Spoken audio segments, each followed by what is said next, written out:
Bonjour, je m'appelle Victoria, j'ai 22 ans et je suis originaire de la région Centre. Je suis titulaire d'un Master 2 de droit et j'ai décidé l'année dernière de me réorienter en école de commerce. C'est précisément là qu'a commencé l'aventure du projet de création d'entreprise.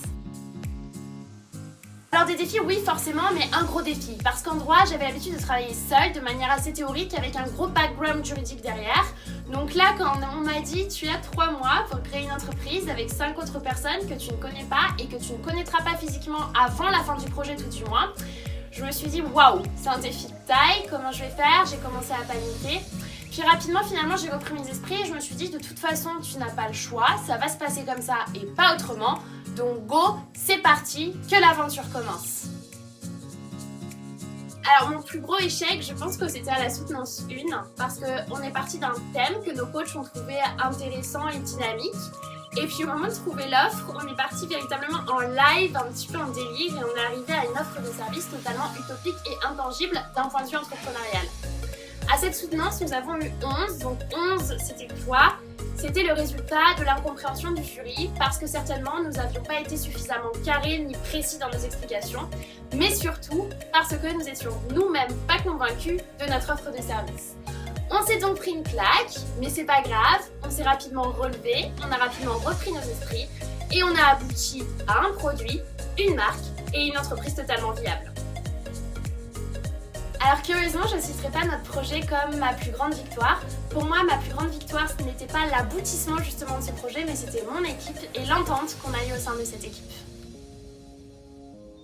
Alors mon moment le plus intense, c'était une période intense, donc c'était les 3 derniers jours du projet de création d'entreprise. Pourquoi ? Parce qu'on les a littéralement passés ensemble à travers un écran et on est passé par tellement d'émotions aussi bien négatives que positives que c'était absolument incroyable. Alors oui, c'est sûr, ce projet m'a apporté personnellement et je pense que c'est dû à tout l'inconnu qui l'entourait, aussi bien dans le background nécessaire que dans la virtualité de ce projet. J'ai commencé ce projet avec peu de confiance en moi et c'est vrai que j'en ressors avec beaucoup plus de confiance. Sur le plan professionnel, oui et non. Oui, parce que j'ai acquis beaucoup de compétences concrètes et pratiques que je n'avais pas. Mais non, dans la mesure où avant de faire ce projet, je n'envisageais pas une carrière dans la création d'entreprise et à l'issue de ce projet, je n'envisage malheureusement toujours pas ce type de carrière. Alors je ne veux toujours pas créer d'entreprise, en revanche le maker que je veux devenir s'est affiné avec ce projet. Aujourd'hui je suis capable de dire un grand non à une carrière juridique traditionnelle pour dire un grand oui à une carrière dans le monde de l'entreprise. C'est vrai qu'à travers ce projet j'ai pu découvrir des domaines que je ne connaissais pas, à savoir le marketing, le management ou encore la finance et qui m'ont beaucoup inspirée.